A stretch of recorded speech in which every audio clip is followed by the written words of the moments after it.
Ladies and gentlemen, welcome aboard this Air France message. With Air France, your journey to France begins when you set foot on the plane, starting with a complimentary glass of champagne in every class. And in business and La Première, savor a 5-course meal with cheese and wine and unique menus created by some of the greatest French chefs. Enjoy a taste of France before you arrive. Bon appétit. Elegance is a journey. Air France.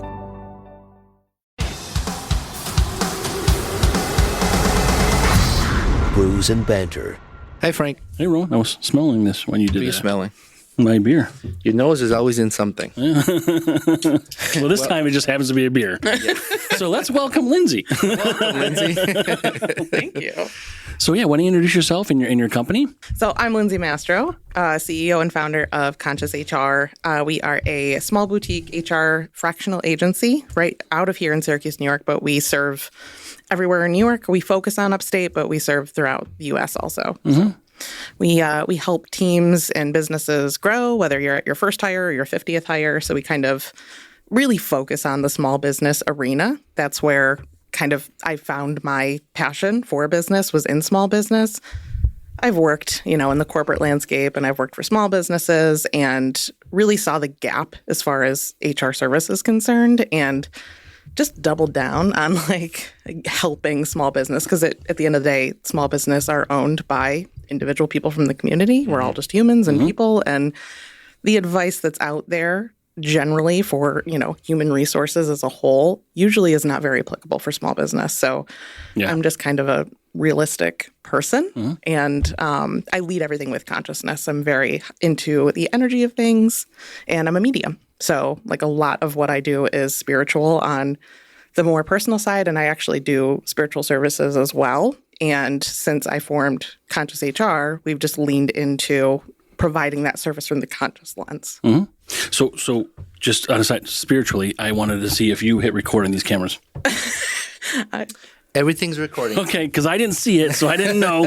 I might have knocked the tiny hat off of I didn't want to fuck things up. But thank you for, I'm glad you I'll got let you my know if back. there's any ghosts in Thank here or you. anything. Cool. Yeah, so we can get into all that, right? That's like you're kind of like a one-stop shop. Well, I guess. And you drink beer. And I drink beer, sours. You're prioritizing in small business, and most of businesses in the United States is small business. Yeah, I think 93% of all business is small business. Is that what it is? Mm-hmm. I thought it was like 70 or something. And small business is considered 500 and less employees, correct? Well, it depends on what stat you're looking at. Or that's what IRS says. Yeah, that's the IRS. Our focus, just to give you an idea, we typically, our normal client is anywhere between 5 and 20 employees. That we have, we've clients with higher amounts, but that's really where we focus and hone in, because those are the people that need the help. Mm-hmm. They don't have their own HR department. It's usually the owner or a leader that is wearing the HR hat, as we like to say. So we work directly with those leaders to help them build a better organization, both from the more transactional HR standpoint, but we specifically lead with the strategy. That's the piece that most people don't really think is important. So that's where we lead. That's where it makes us. So you're not, are you part of the company as the HR administrative piece, or are you training people within that company to do that? So that was actually what I did when I went from a solo practitioner to having an agency. So I work more with the clients specifically on the strategy end, and then I have an HR business partner who does the more transactional day-to-day type HR stuff too. So we work in tandem, and as we grow and as we scale, the plan is to have more of me's that are doing the strategy so that we can kind of branch out of New York, spread down the coast, and go from there. Sure, yeah. And it's when you're a business owner, when you're wearing too many hats, it's hard to be on top of everything. You're not as efficient in every task because you spread thin. Yeah. And that's when you run into the issues that we typically, that's when we get a call, right? After the problem. I would like to approach it before there's a problem, but nobody wants to listen to me until there's a real problem at hand. Yeah. How many people do you have on the team? We have 4 plus me. So I've got an HR business partner. I've got an HR community manager who she leads our HR chat service, which is amazing. Mm-hmm. And this is a good opportunity for me to talk about that a little bit, because I don't think I do a very good job about promoting that. And it's a unique service. it's humans. It's HR professionals that you as a business owner can come into this community. You can ask any HR questions that you have. It's all via chat. Right now we use Slack. So, and then if you do have a very specific employee issue, there's kind of like a level up option where you can have one-on-one support, phone support, email support, that kind of stuff. Good. Yeah. And how does that look? Like, how do you engage in that? Like, what's the process? So it's pretty simple. It's like a, Netflix for HR. It's a subscription service. So you HR and chill. Yeah. Those two things, I try to bring the chill in. That's different service. There's no chill yet. Yeah, they're like, we'll bring the chill for you. But usually when you're starting, people are like, freaking out. Yeah. I'm like, we want to eliminate the freak out. Yeah. And that's actually what we lead with too, is like, we don't do fear. You'll see that on our website. So much of HR service is a fear-based sale on like, if you don't do X, you will be sued. And again, we're dealing with small business. The chances of you getting sued or receiving a claim are really just dependent on how you're building out your culture, how you're hiring the right people in the first place. That's where like all issues really stem from, is hiring and recruiting the right people. I work for City Card. Uh-huh. And every time my supervisor was like, Roman HR wants to see, I'm like, fuck. What did I do this time? What was the right? What was the company? City Card. City Card? Citibank. Oh, okay. I know what that was. I think it's a City Card. I'm like, what is this? Like well, credit card. Okay. I worked for City Credit Card. Just trying to break the language barrier. Because it's so big. That'd get me in trouble with HR. It's a huge, huge company, right? So if it's like, HR wants to talk to you, it's like, okay, well, is that my manager? Is it like the regional HR person? Well, is it some stupid form I didn't fill out? Or like, am I in trouble? The worst one was HR that was listening to my conversation. Oh. And they were in Atlanta. Uh-huh. The HR was in no Atlanta. context to the conversation. So I'm like, what the hell? Like, so I'm showing up in the office and I'm on the phone with them and I can't talk about the details, but he's under a little thing called NDA right now. Yeah, well, it's actually probation or something probably. Like, I don't want it to be like disclosing, company information or operations. Finance is fine. It was collections department. That's all I can say. Yeah. Okay. All right, we're going to stop recording. All right, we'll talk about it later. We'll talk about it afterwards. This is off the record. Yeah. But yeah, that was like the fear. I was like, oh, crap. What did I do? And HR people hate that. So if you're, okay, let me preface, good HR people hate that. And unfortunately, there's just too many people in HR who don't understand the more strategic side of things and how humans are the people that you're dealing with. Yeah. And like you hear the traditional, let's put the human back in human resources. And then you start listening to that person talk who's saying that, and they're still just talking about the transactional stuff and the paperwork. Mm-hmm. And I'm like, but what about the humans? Like, you said it. It's more robotic, I suppose, right? Yeah. And there's a lot of rules and regulations that you have to know and abide by, but there's also like a level of risk that has to be taken into consideration. And again, in small business, if you have 10 employees, if you have 15 employees, if you have 20, even if you have 50, like those smaller amount of employee counts, there's a certain level of risk that you're going to assume in making decisions. So those are the kinds of things that we think about and that we lead our clients through. And we're like, hey, these are the rules. These are the regulations. This is what we think you should do. What do you want to do? Like, what is your actual goal here in making this decision? And we help our clients kind of maneuver through that to tell them, this is the rule, this is the regulation, but do you really need to worry about that? If you have an excellent culture and you treat your employees well all the time, the fact that you have not filled out this one form correctly for the past 5 years, like, we can fix that, but there's no reason to like freak out and and honestly spend $1 bajillion on some consultant to come in and tell you like, you must do this. Like, there has to be some type of plan moving forward, and ultimately, how do you want to grow your business, or do you not? Do you want to stay where you're at? So there's a lot of business consideration. Sure. That's a helpful approach from HR, because some people are very particular how they do things, like they're structured. So in their head, if they screw it up, they're panicking. Yeah. Because they're not happy with their performance. They beat themselves up. Mm-hmm. So it's nice to kind of have that HR approach, like, don't worry about it. Like, we'll fix it. No big deal. I love doing it for clients. And again, we are a small business. So it's even like this other level of weirdness and fucked upness when you are a business owner. Like I am a business owner that provides HR services, yet I have my own team and I'm wearing the HR hat for my HR services team. I was going to ask you. Yeah. So it's like, what's that movie? Like Inception, where it's like level. Right. Yeah. You're like, oh, wait. Oh, my God. I have to actually do all those things. Luckily, my team's amazing and they all tell me they love me. So let's hope that. You guys are all what they say when they're not recording is different, but. Yeah. We are our own HR department. And like, hopefully someday we scale and I can be like, okay, we need our own HR department, but I'm still in that same spot that all of our clients are. Like, we do our own HR. And when you're doing it for other people, another example I say is like, who fixes the plumber's leaky toilet? And who heals the healer from like the spiritual lens of things. It's the same idea. It's really easy to lose sight of what you are doing as a business owner when you're out there like servicing and doing the thing. And I think that is, I don't know. My like general opinion is that is actually more difficult for a service business than it is for a product-based business. It's not missing, but I think it's just another level of like you are fully in it and you forget what you have to do for your own team. I've learned as, small business owner is sometimes you need to step back.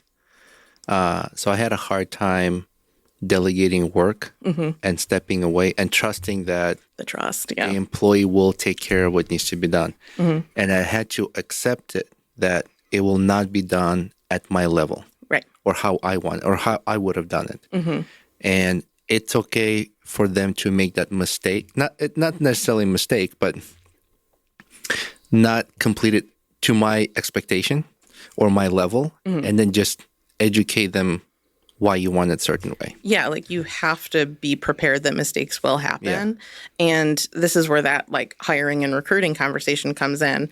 The more you can focus on somebody that has the skills that you want, and I'm actually going to say soft skills more than like the tangible process things. If you can find somebody who's going to provide the same level of service that you're going to provide, you can teach them the process. You can teach them the systems, and you don't have to be some master trainer to be able to do that. On the same token, if you identify as the owner or the person running that team or the leader, insert some boss phrase here. If you are able to find the right people who have the right skill set that you cannot give them, you can teach them the rest of the stuff fairly easily. Yeah, and I always encourage all employees to contribute to ideas, to progress, efficiency. There are things that I've learned from someone I hired to be a foreman that had years of experience, just kind of wanted to step away from being a business owner. And I learned something from him. So I was like, great, that's what I'm going to use from now on. Yeah. That's actually some of the best advice that I've received and I give to other people. Like when you're hiring somebody, especially when you're hiring another leader, you want somebody who's going to mimic your favorite leader, whether it's you or somebody else, a coach, a guardian, a parent. I don't think a lot of us have family members that we want to replicate. I don't know. I find myself around those people. But it helps with the morale too. Yeah. In workspace because they feel good about it. They're like, wow, my boss likes my idea. Yeah. Or, now we're doing it this way, and I came up with it. Yeah, and giving them boundaries, too, to understand that, like, I'm very willing to take your idea. Sometimes they're going to be great, and I'm still not going to be able to implement them. So giving them the space to have the conversation, I think, is even more important than ultimately, like, doing what they suggest. As long as you're communicating that to them, those boundaries, those expectations, having that conversation becomes so much easier because they already know kind of what the trajectory could be. And you have to be clear that like, oh, hey, this is a really good idea, but that's going to be in the next 6 months, or like, that's really great. I've tried this before. We can shift it a little bit, but maybe that's 2 years down the road. Or, hey, this is a wonderful idea. Let's start tomorrow. Yeah. Like that's... In small business, that could be the case most of the time. Well, even this is great. Let's try it. Real world stuff, just having conversations. Oh yeah. I mean, a lot of people just don't. I mean, there's kind of, people will jump to conclusions or jump the gun, whatever the case may be, and then some maybe disconnect. But I don't think people talk enough without arguing. Yeah.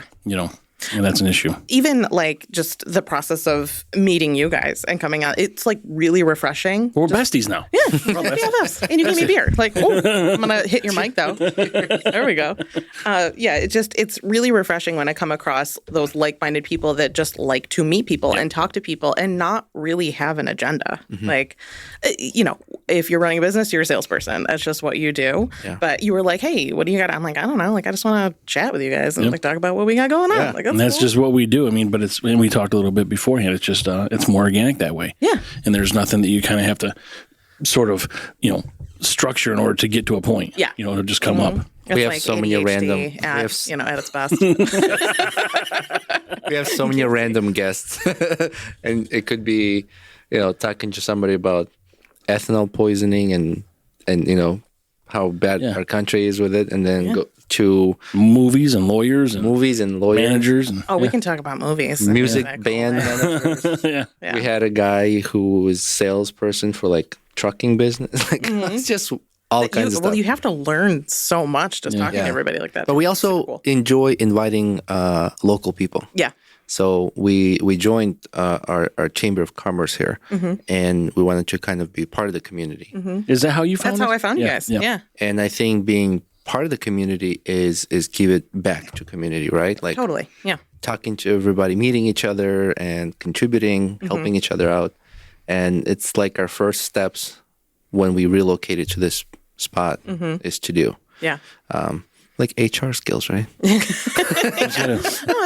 It really just boils down to like communication and talking to people. Like I said, the compliance stuff is for some reason where the industry as a whole really leans into, because that is the fear-based issue. For litigious reasons. Yeah. And it's also, honestly, it's an easier sell. Like if I walked in and was like, hey, you're going to owe $25,000 if you don't do what I say, people, oh my God, okay. But like, that's not going to be a long-term client. And it just doesn't sit well in my soul. Like, I worked for a company that did that. And I was like, I would go in as the service provider and they were in love with me, but they hated the business that I worked for. And I just knew there was something I had to do about it. So like, yes, we're an HR service company. We come in and we become your HR department when you don't have one. But honestly, like I'm in the business of changing the HR industry. That's what Lindsay wants to do. I have an amazing team who does, the hardcore everyday HR work, and we lean into strategy, and we talk about the education of things, and you talk about risk. And so you're educating your clients through that lens. But like I said, most of the time it's like they're only coming to you when they're scared. And I'm like, it shouldn't be the case, but it is. And I want to change it. So I want to share a short story. So I had IRS audit of my business. And so when I found out that's the shit we can't talk about. They're going to be auditing. No, it's different. No. It's only been 20 minutes. How many more we got in there? Stack. So I found out through my CPA that I'm going to be meeting with the IRS agent who is going to be auditing all my books and all that stuff. I don't know if they're random or how they chose, but anyways, I'm freaking out. Yeah. And I'm like, I think I have everything in order. Like I went through, I put things in Excel spreadsheet. Yeah. I have all it's this written down somewhere. Shit organized. Yeah. No shoe boxes, none of that stuff, right? I have everything scanned. I try to be organized, make my CPA job easy. Well, you have a CPA, which is like a big first step. There's a lot of people that don't. Yeah. She's like a lawyer for audits. Yeah. She met with me. She was there when the IRS edit came. So she was there. She's like, relax. Yeah, she's been through it a million times. Yeah. So the IRS agent shows up. She's very nice. She looks at me. She goes, wait. So it's you and two women? Yeah. Oh, okay, perfect. And HR was not there. Yeah. I want to get audited. HR was not. Can we get audited? Was there a door closed? I was going to say, back to the door? Or like, what was the situation? What the hell's happening here, man? So when she walked in, first thing she said, she looked at me. She goes, relax. Don't worry about it. Like, everything's going to be okay. She probably could tell how nervous I was. Yeah. She's like, my father is a contractor. So I know how the process goes. You don't have to, we'll just go through, we'll check things. If there's corrections that need to be done, we'll get done.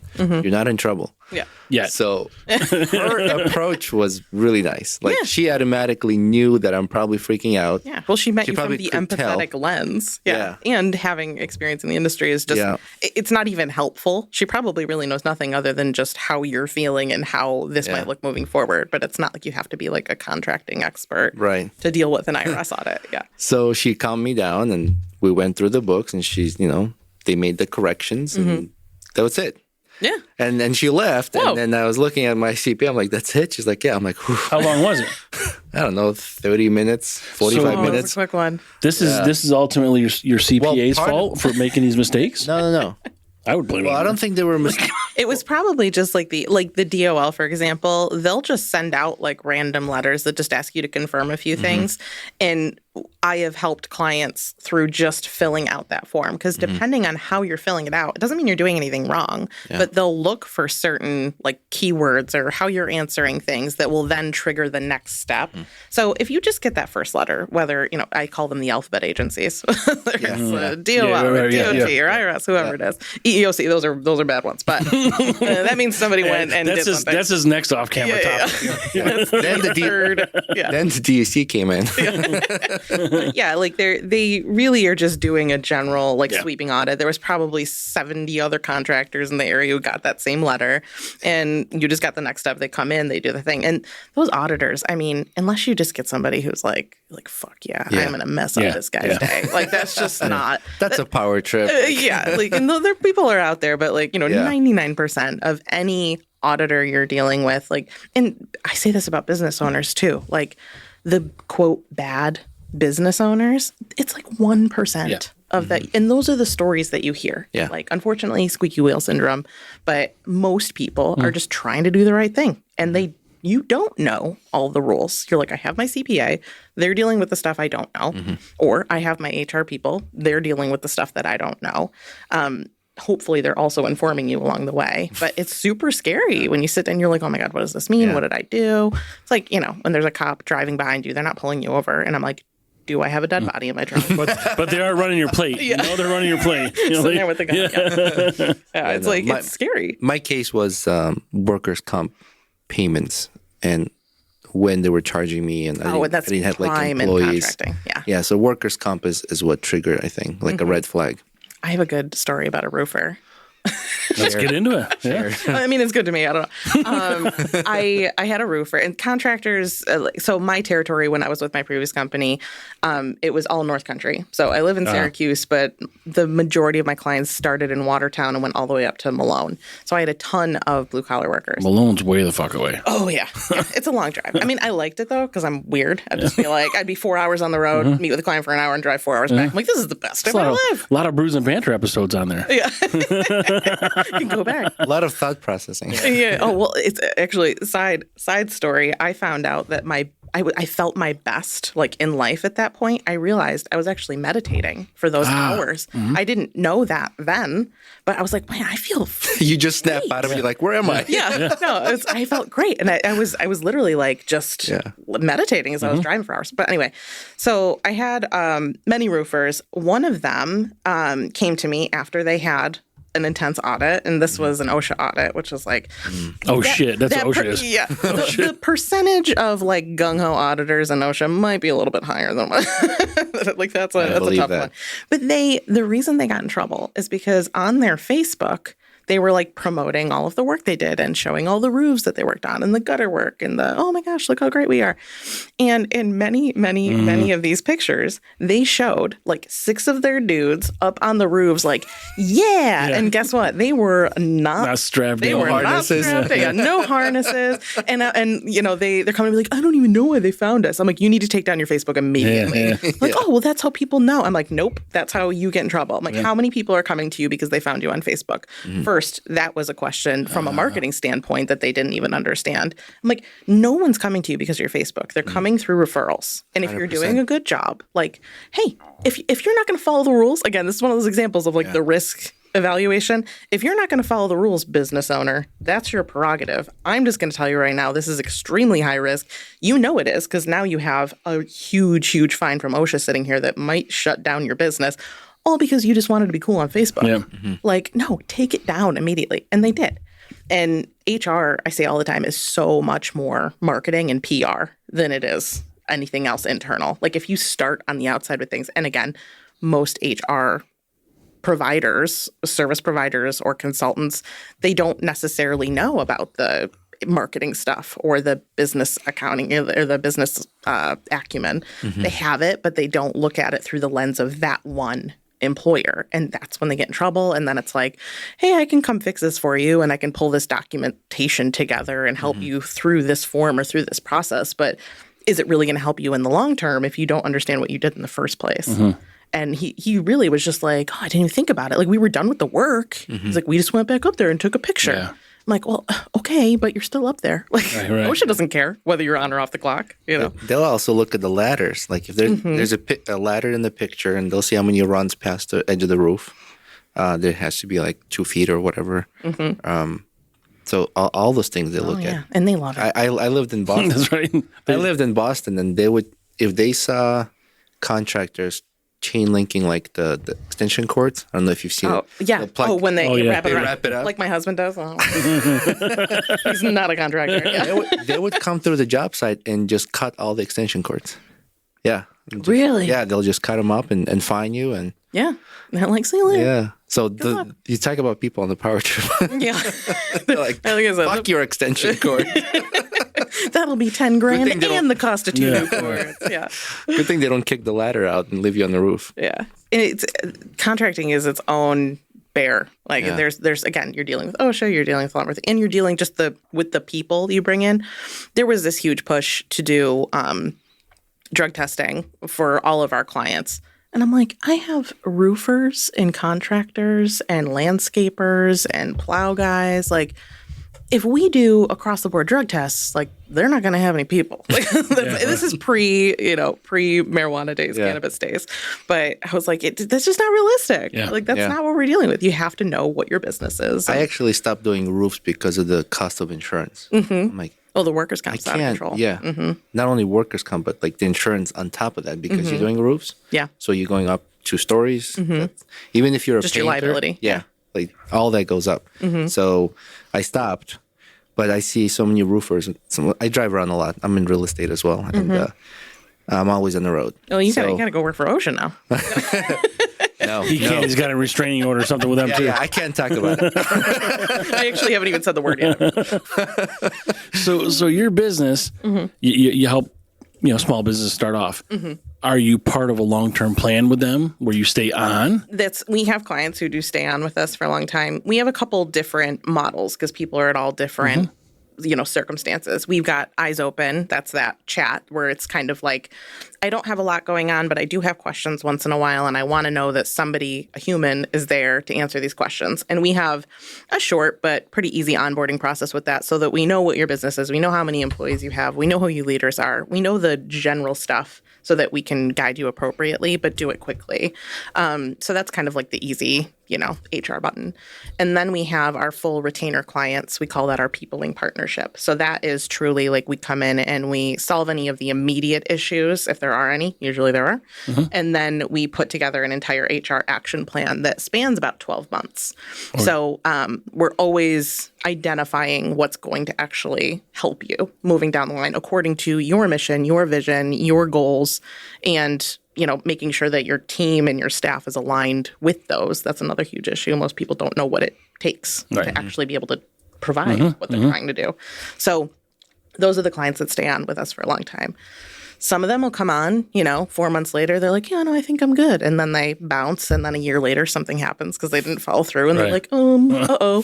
So the hope is that people come on, they stay with us, and that we truly stick with them. And that's where we need to grow and scale so that we can have that longevity with our clients and provide it again and again and again in different areas. Companies that do leave, do they have access to that subscription chat service? Companies who do leave? Like the companies who got your services, you said, for 4 months, then they leave. Oh, yeah. So it's like kind of step up, step down situation. Okay. So you can go on to any level of service that you want at any point. And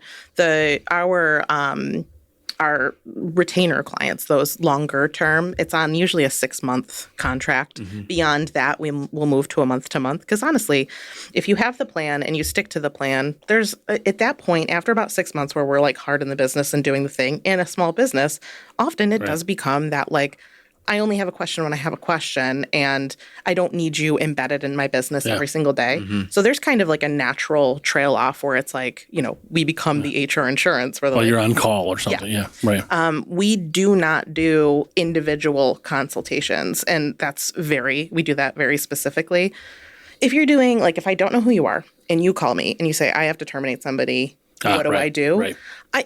So it's not a la carte. No, I can tell you what documentation you need in the state of New York or the state of California is a whole other deal. Mm-hmm. But, insert a state here, Pennsylvania, we don't talk about Bruno. We don't talk about California. Yeah. we just... That's a different country. I think they're going to get annexed or something. Newsom's working on it. I don't know. Denmark's buying them. Yeah. Or they're, on fire. I don't know. But Florida will be underwater. It's, just the world's ending. No big deal. But yeah, like I can tell you, if you want to pay me $300 an hour to tell you what paperwork you'll need, that's fine. Again, doesn't sit well in my soul, but like, it's not going to be effective. And P.S., you can go Google it. You can go on ChatGPT. You can get those answers today. Mm-hmm. What you can't get answers to is, hey, by the way, the person I'm terminating happens to be my highest producing sales rep. And oh, by the way, it's the son of the owner. Yeah. Like, ChatGPT is not going to be able to navigate that situation for you. Right. So that's why it's so important to have the complete background, know the cultural background, know the relationships, know honestly, the geography. Like, how you treat a contractor in Baldwinsville, it might be completely different from how you treat one in New York City. Like, they're different demographics. So, like, I don't feel right operating that way. And honestly, if you want to, you can go pay somebody else $1 million to have shitty service. And this is probably hopefully what would help you grow is that you have a conscience.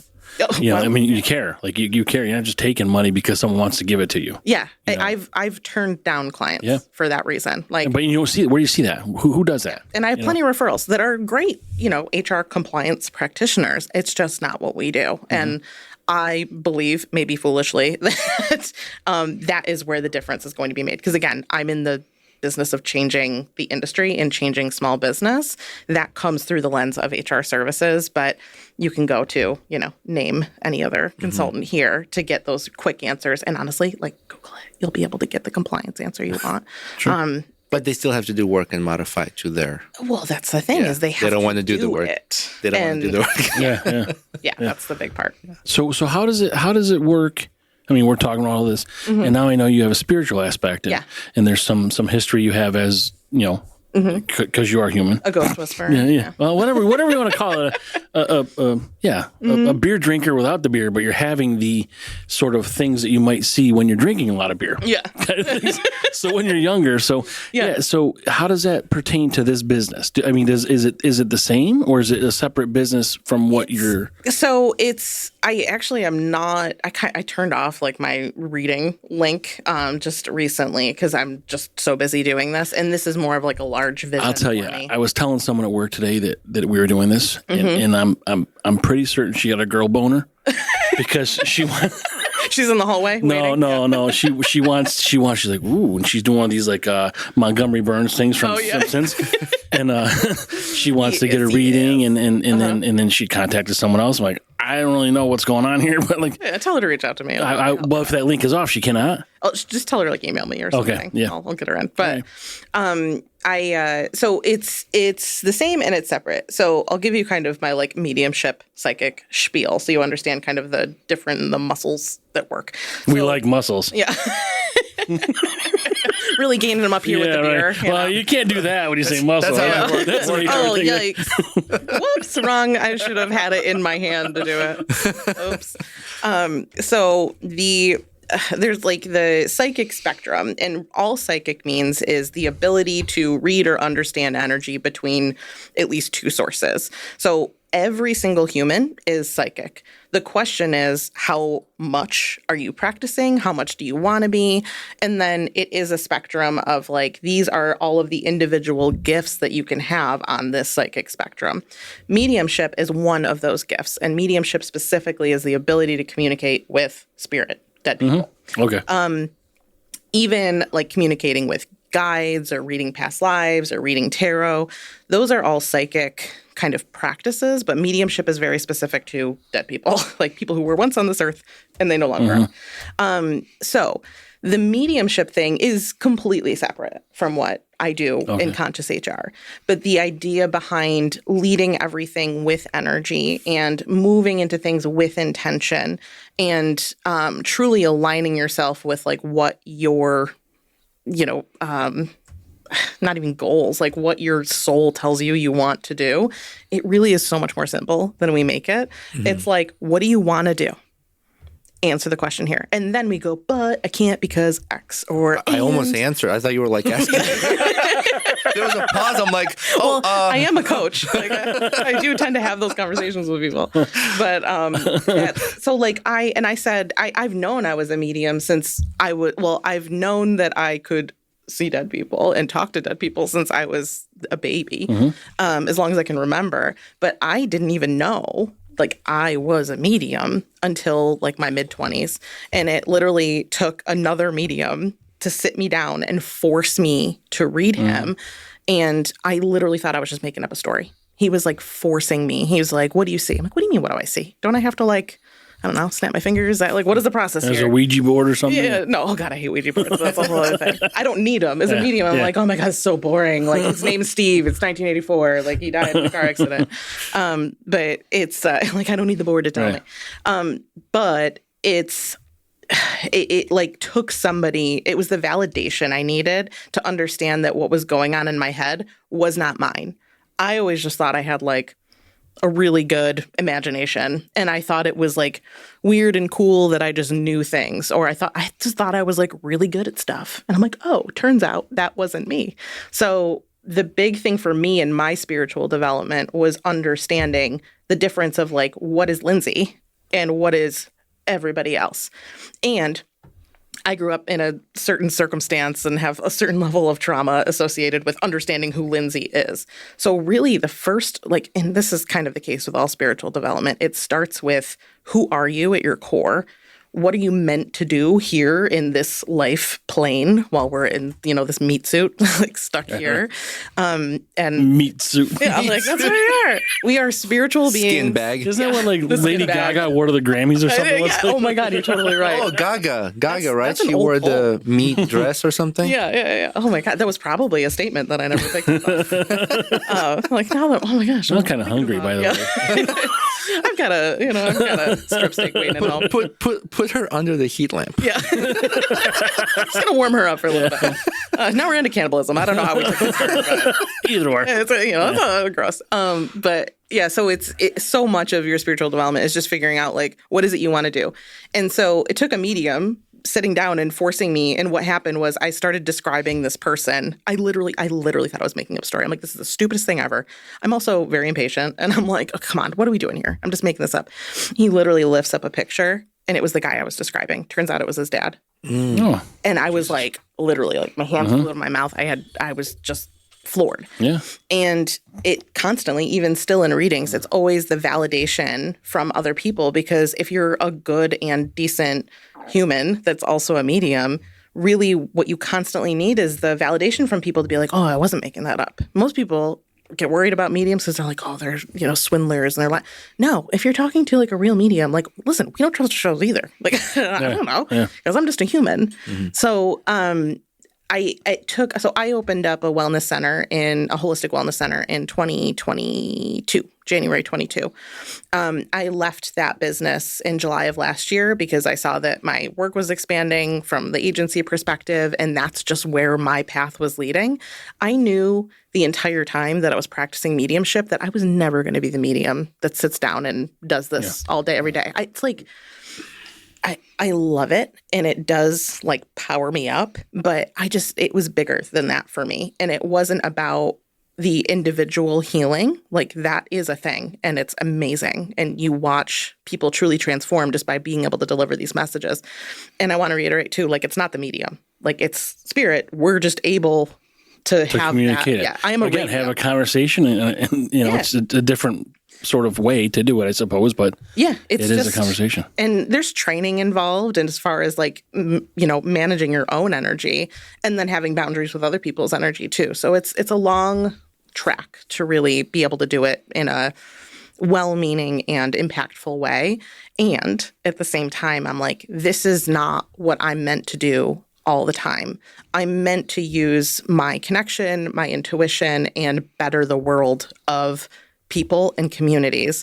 And communities are run by employees and employers. And so with my, career background, 15 plus years in HR, it's just naturally what I knew. I didn't realize for all of those years that I was in corporate and then I was building small businesses and I was building HR departments in small businesses. I had no concept of how much I was using my intuition in that process, because to me, I was like, yeah, I have experience and I read books and I went to school and I have a degree and I have 15 million certifications and I was that person. I had every initial after my already long last name and thought that was the way to do it. I was climbing the ladder and got married, had the kid, got the house. Like it's that's in my book too. I talk about kind of my history, my background and my story. And I did really good. Like I am really good at what I do. And that took a long time for me to be comfortable saying it. I am really good at what I do. And it showed. And I was super successful in corporate and climbed the ladder. And then I got to where I thought was the top. And I kind of created my own position in this huge, billion-dollar company. And I, it all kind of just came crashing down on me one day. And I was 30. And I was like, oh, fuck. Like, I can't do that for another 35 years plus, if we're being realistic.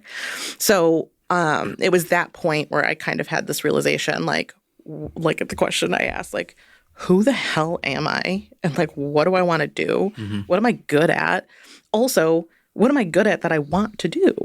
Like, I'm good at a lot of stuff. I don't want to fucking do that. Now, is that what drove you to write the book? Yeah. So what is it, becoming conscious in a corporate world? Yeah. You got it. Without losing your sanity in the subtitle. Yeah, that was fine print. Yeah. It's the fine print. There's always fine print with it. It was a dead guy whispering in your ear. It was my guides helping. It was one of those girls that you had the audit with. Yeah. You got your spirit audit I think back she's there. still alive. Yeah. Yeah, whatever. Uh-oh. So is that why you wrote the book, or did you write the book before that? I kind of was writing the book for like 2 years. Like I'm a writer. I just love to write. And I just kept recording everything. And then I just kind of at one point was like, you know what? I think I have to write a book about this. Like I have enough. I hired a book coach who was absolutely amazing. Her name's Emily Mayer, and I can get you her information. But she's wonderful. She was really who helped me like understand the process of writing a book. And it's the first one self-published. So she like kind of walked me through that process. What she did was give me the framework for all of my thoughts and ideas that were kind of scattered and all over the place. And she helped me form it into like a flow. So once I had that form, I think I had like 20,000 words. And at that point was really when I had like okay, this is what I'm actually trying to say. This is what the book's about. So even halfway through writing the book, I didn't really know what the book was yet. And a funny thing had happened. I was at the same time writing the book, I was developing my coaching program, my spiritual leadership development program. And I had 2 screens. And on the left screen, I had my book transcript. And on the right screen, I had a thing I was typing up for like how to actually provide this coaching to whoever wanted it. And I just kind of started looking back and forth like this. And I realized I was writing the same thing twice. I was like, oh, I'm like, this is the book. Yeah. Or it's like, fuck, copy, paste. Yeah. I was like, oh my Control V, Control V. So it was Control C. It was definitely like from a marketing perspective, the book was really just to spread the news. Like, hey, by the way, if you are a spiritual person who also thinks that they have some gifts, doesn't have to be mediumship, but like you appreciate consciousness and energy, and maybe you have crystals on your desk, or maybe, you know, the cardinal flew by and you're like, I wonder who that is. Like those kind of, you know, otherworldly type ideas. It's okay to be both of those people and still be a professional in the corporate world, in business, wherever you're working. And because of the world that we live in from a business perspective, so much of that is separated. I do think there's just kind of like a consciousness shift happening. I know there is one, and that's changing. But there's too many people that were in that same position that I was in, where I'm like at the top of the ladder and I fell off the ladder and I'm like, what the fuck do I do now? Like my work was my entire identity. I did not know who I was. I knew I talked to ghosts. I knew I was into emo. I knew I used to snowboard. I knew all of these concepts of things I loved to do. I loved to drink. Like I was a real big drinker at that point. I've curbed it a bit, but you know, we could change that. See, we could be your coach to help you change that. This is wonderful. This is pretty good beer, by the way. It is good. Yeah. Sorry, I didn't mean to. It's pink Starburst. No, I mean I'll go off track real quick. It's fine. When you said I'm into emo, I was thinking Elmo for some reason. Elmo? What the fuck is You're this? like, where did this come from? No. This chick was weird anyway. I was Now thinking the she's whole into thing, Elmo? like the whole book coach thing. I need that for I need that for my life. Like I have so many thoughts. Well, I'm okay with that piece of it. I need to. I talk very fast, and there's a lot of shit going on in my head, and I spit it out, and I'm like, I shouldn't have said that, and then this happens. And you're like, but now you got a podcast. You created good out of it. I know. I'm holding back right now because I'm on the left. You want to tickle me, Elmo? How about tickle me, Frankie? I saw a meme the other day. It was like, Elmo's just checking in to see how everyone's doing. And somebody responded, they're like, Elmo, I'm barely hanging on by a fucking thread right now. That's right. Like, we don't have time for this, Elmo. Yeah. And I know on your website where you see some of these things, and you know, I appreciate. I know Roman saw it also the candor and honesty. Yeah. You know, it's not a website that you see that's corporate written with all this kind of special, you know, everything. That is Lindsay language all over. Yeah, and it's great. I mean, I think a lot, and we talked about this on a couple podcasts ago. The honesty. You know, when you have a conversation, people swear. Yeah. If you don't like them, I'm fucking sorry. I mean, I guess you're not going to be a client of mine. Like, that's fine. well, even I mean, it's okay not to swear, but I mean, people that like. You know what's my favorite though? If I get like a buttoned up person who like is fine with me and my language, and you know, I can ride it up and down like as I need to. I can be appropriate. I just don't like it. It's not my go-to. But my favorite thing that happens is when you do get that person who's like very professional, and then you're about like 2-3 conversations in with me, and they're like, you know what? I don't freaking care, and they think it's like I'm like we did it. That is not where I thought you were going to go with that. Like, no, they get like a taste of the candor and like, hey, you're allowed to have emotions and express yourself, and as long as you are like a respectful person and you appreciate the human sitting across from you, like words are words, and words are so powerful, but if you're not finding a way to communicate your emotion appropriately, like not everybody can just sit like me and understand where you're at. Right. So it's so important to be able to emote and connect those words appropriately. And you see it happen on the bad end way too often too, but because people see it and don't know how to like ride that wave appropriately, get nervous and scared and, I'm a corporate person and I must act a certain way. I'm like, no, just fucking be who you are. Right. Like, find what you're good at. Yeah. Genuineness is, I mean, we say it all the time, good people meet good people. Yeah. You know, I mean, if you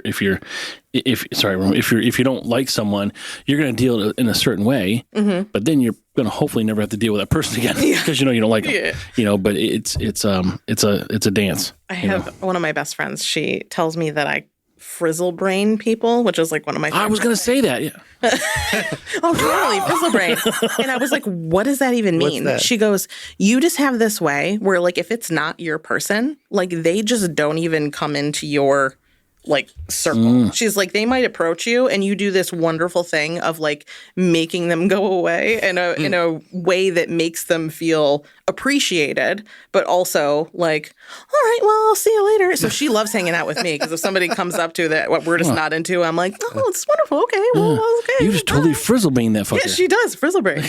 It's going to be, we got to trademark it. Yeah, so she's going to listen to this and be like, hey, that was mine. What the heck? That's great. Yeah. I give her credit. Credit to you. Yeah. There we go.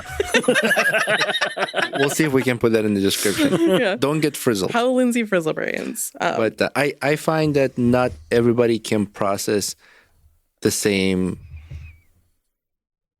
fucked upness. Yeah. If it's a word. That like I do.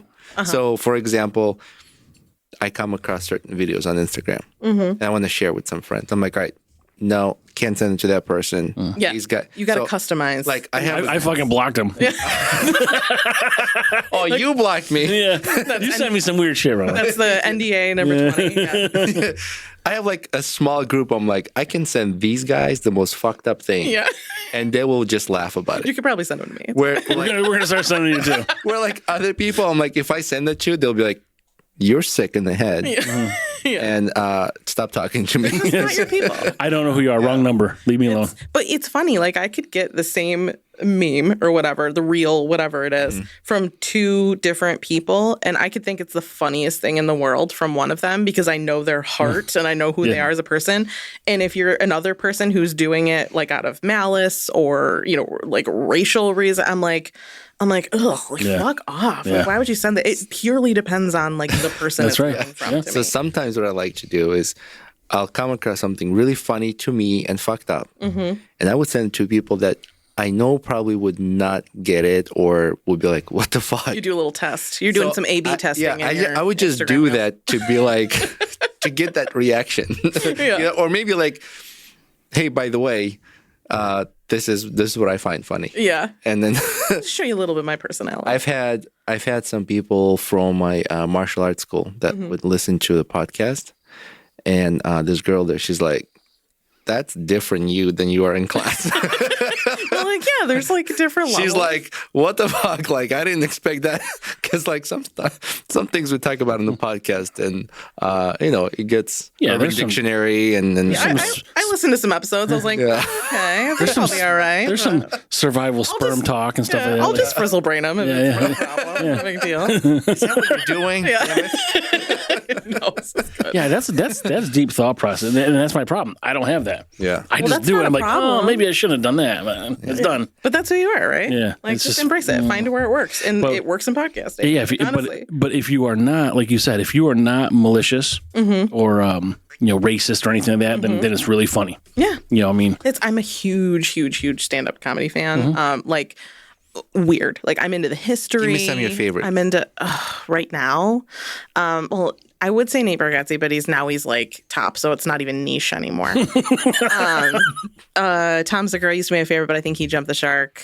Oh my God, what is his name? I can't think of his name right now.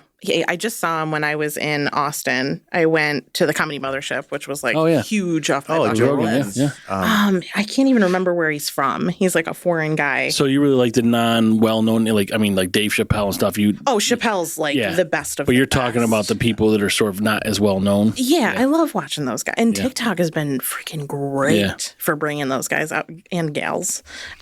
Just guys like as the whole, but I love the like lore around stand-up comedy. Oh my God, when I was like 8 years old, God only knows why I was sitting in my room watching SNL when I was 8. And like, I'm sure there's a little bit of autism in here too, but like I had an entire notebook that every Saturday I'd sit and write down every sketch and who was in that sketch. And I would rate all of the sketches from like 1 to 10. I kept an entire notebook for like years on just SNL. And I'm like, that's like, nobody taught me that. That was just like an appreciation from as long as I can remember about humor and comedy. And it really just comes down to like finding the humor in everyday situations. I like storytellers and one-liners are good. Yeah. Mitch Hedberg is one of my I'm really good at one-liners. Yeah. But that's about it. I like Louis C.K. Oh, Louis C.K. and the best. And I like I stuck with him through the George Carlin. Through the problems. George. Yeah, through the problems. I'm like, Carlin was good. Listen, it's gross, but like he got permission. So I don't know. See, that's a part of the comedy skit. I'm like, I like he's really funny though. Who was the other one recently that I was like, oh, I'm like, man, not him too. And I was like, not him too.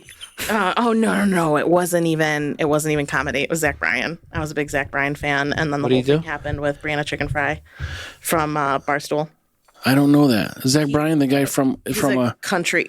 I know who he is. Yeah, so he's the young guy that's from Oklahoma, whatever. Yeah, and he was a military guy. Yeah. Because he's got good music. I have his one album with Casey Musgraves, and they sing that song. Yeah. Oh, yeah. But what's the story with the girl? So was that his girlfriend? Barstool. Yeah. Sports. Yeah. Dave Portnoy was on. Yeah, with Dave. Brianna Chicken Fry was one of the the BFF pod or whatever it's called. I literally don't even know. So she starts dating Zach Bryan, and then things get super weird. They break up like a year later, and then she basically exposes him for being like extremely abusive and a narcissist, and has the receipts for such. The guy looks pretty unhinged. Well, I mean, if you listen to his songs, like this is amazing music, and usually amazing music comes with like fucked up people. Right. And you make music, Ron? Yeah. It's going to start writing from the beginning. Title 1, restraining order. But like, look at all of them. Look at Bob Dylan. Look at Ryan Adams. Yeah. Well, Zach Bryan's, he's a good singer. He's a good voice. It's just he's very rough looking. Like I don't know him personally. He's not like cute. Or well, I don't know. I wasn't saying he's that. Cute? I mean, I think he's got a nice ass, but that's about 10. it. 1 through 10. On his ass, 10. I was going to do a Dumb and Dumber quote, but I was not. I mean, like he's just a rougher guy, but like it's. I didn't realize this story, but was that his girlfriend, and was she a cheerleader or something at one point, or? Oh, I don't know. I can't remember. Got her fame. She's from Boston. She's got like some people say fake accent. I don't know. I think it's fine. But people liked her, and then they didn't like her, and then everyone sided with her when this whole thing broke. And if you were a Zach Bryan fan, it was like, you must choose. And I'm like, you have to separate the art from the artist. Mm-hmm. You have to. Yeah. And I've been saying that for a very long time, like with Louis C.K., for example. But when that whole thing happened, I was like, oh my God, I'm so glad I went on record saying that, because now I can still like Zach Bryan and say he's a complete asshole, but be like, but he's a really good songwriter. Yeah. So I appreciate art in general and poetry and kind of an irony and storytelling. And that is stand-up comedy. Like if you're not laughing, like, what are you doing? And you said music, you're a big music fan, which is also storytelling. Yeah, exactly. Yeah. Big Janis Joplin fan, Bob Dylan. Like, though, I'm just basically like my dad. Just into my dad's music. Just more estrogen. Yeah. But like, yeah, I don't know. I just love all that stuff. Yeah, good. And it's good. Like any chance I get to go to any seedy comedy club is my favorite. Mm-hmm. I have, my big bucket list of places I want to go, but we went to some like, I don't know, bottom of the basement place, like not much bigger than this room in Toronto. My husband's making fun of me. We're like walking up the street. I'm like, it's just up here. It's just up here. And he's like, the lights are stopping. Like something's going to happen to us. I'm like, I swear to God. And we literally go into this alleyway with like one door, open it up. There's 2 steps down, and it literally opens up to a room like not much bigger than this, maybe 30 people in there, and packed in. And the stage, like, was in there. Yeah, that's nuts to butts with a stage and 30 people here. And the bar was literally like smaller than this table with like 4 beers on it. And I was literally, my husband was like, wow, look at you. I was like, this is the best. Oh my God, I don't know what's wrong with me. But I also like to be really fancy. And I'll go to a spa all day and wear a nice robe and drink a wine. But also give me a smoke-filled, sweary, sweaty comedy club. And I'm like, this is my favorite. But you get to experience like some newcomers. Like they'll go to some of these comedy clubs that they give them chance to go up and try work on their which what I like about Joe Rogan, he was talking about on his show that the Mothership, his club, he lets people go on there and try their material. Yeah. That was really nice. That was the show I went to. It was like a bunch of people. Louis C.K. helped him design the Mothership. The comedy club. I don't think I knew that. Yeah. So that's really cool. And he was like, I just did everything he told me to do, and I did it exactly how he told me to do it. It worked. Yeah, it worked. It's in a real weird place. He's really good. He's really talented. Like I really enjoy his. I saw him, Louis C.K. in Boston. My wife and I, we went to see actually with Louis C.K.'s sister. Oh yeah. Yeah. We went to see him live, and it was really good. I've seen him 3 times now, I think. I saw him like right before the world shut down in Philly. It was March 9th in, 8 days before everything closed. And that was an amazing show. And that was before the controversy. And then I saw him again in Syracuse. It was a rescheduled show after it got canceled during COVID. There was like nobody there. It was weird. And we only found out about it by like happenstance. And I'm like, I know when comedy things are going on. I'm like, how did I literally find out about this yesterday? So we go. People still wearing masks, like it was 21, I think. And that was after the controversy. And he just opened up directly addressing it, obviously in a very hilarious way. He's like, this isn't fair. He's like, you all know my thing. Like, I don't know any of your things. This is lopsided. And just calling it out. And like, that's another part of those. Like, it's obviously part of my value system. It's the humor. It's taking accountability. It's trying to be a good human. And like, we fuck up a lot. There's a lot of considerations in, quote, bad people. And I just, I might be too much on the other side of it and give people too much credit, but I also don't know how else to do it. Like, that's just what makes me feel good.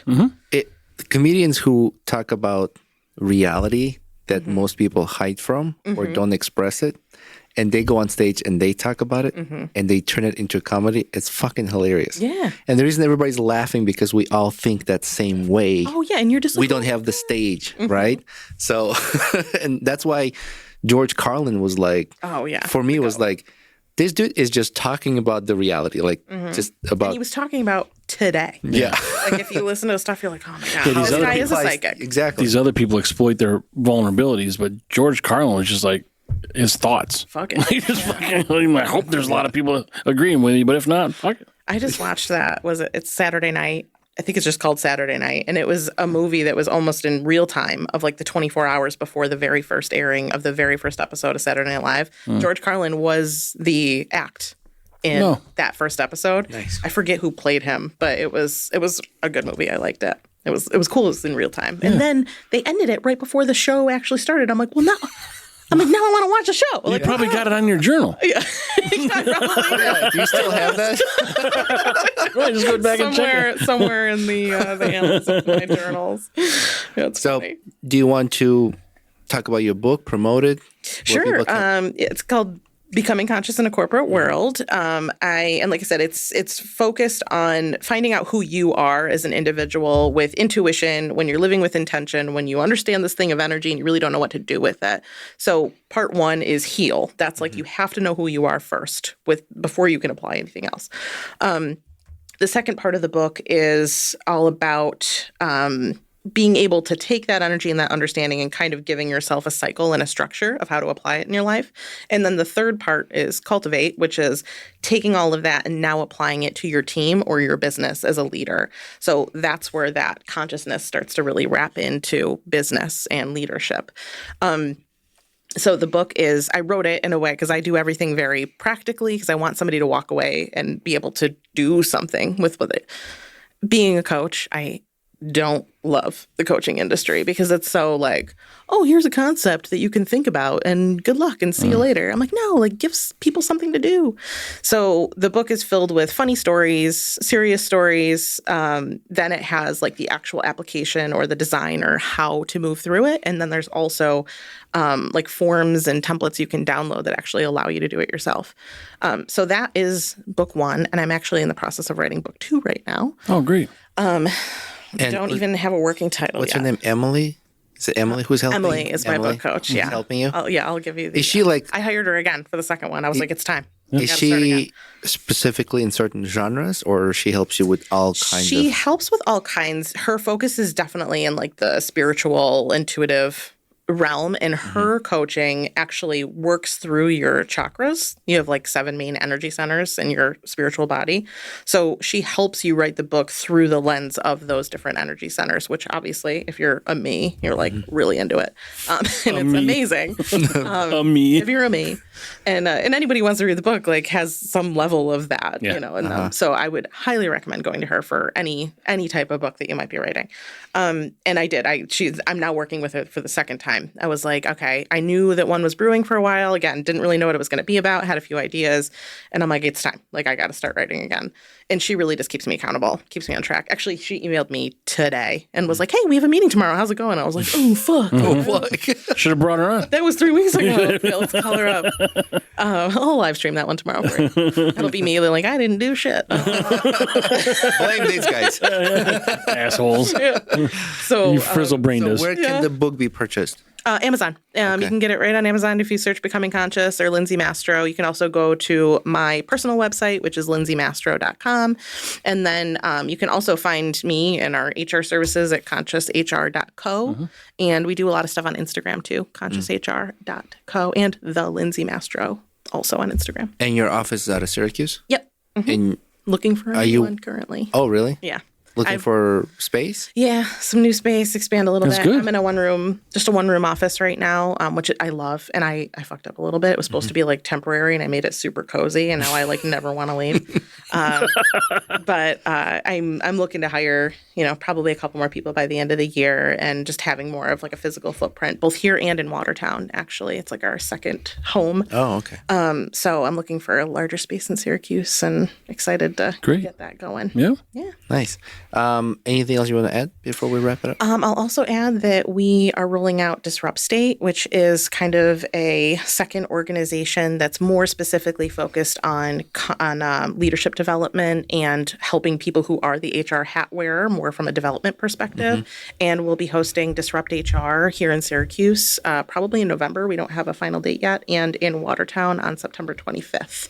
It's the Disrupt HR talks. They're really cool. Great. They're like rapid fire and all about disrupting the industry, which is obviously that's good information. Yeah. There's so many people opening their own businesses. They're going into that avenue. People find that niche that they really enjoy, they love doing, and it's important. You got to love your job. Yeah, right. You have to. Like when I've seen it. Yeah, and then I think they're all leaning towards just opening their own businesses, and that'll be great information. Yeah, love to talk to any of them. All right, Lindsay, thank you so much for coming on. Thank you both. And I hope you want to come back at some point. You're always welcome. For sure. Yeah, absolutely. As long as you keep feeding me beers, I'll be back. Let's do it. There's no end to that. All right. All right, everybody. Thank you very much. Bye. Bye.